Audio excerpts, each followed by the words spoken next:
আল্লাহ রসুলের যে সময় সম্পদ আসা শুরু হয় বিভিন্ন দেশ থেকে, বিভিন্ন খাদেম আসতো, বিভিন্ন খাদেম।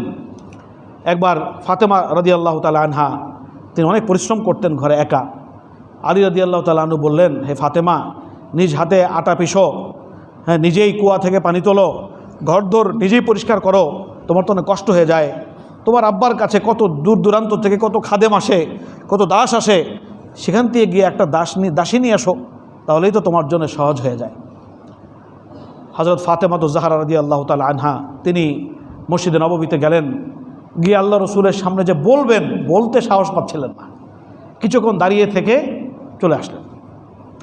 আল্লাহ রসুল দূর থেকে এই দৃশ্য দেখেছেন যে ফাতেমা এসেছিল কিন্তু চলে গেছে। আল্লাহ রসুল কিছুক্ষণ পরে তার ঘরে, ফাতেমা রাদিয়াল্লাহু তাআলার ঘরে তাশরীফ আনলেন এবং আলী রাদিয়াল্লাহু তাআলা বলেন যে আমাদের পা যেদিকে ছিল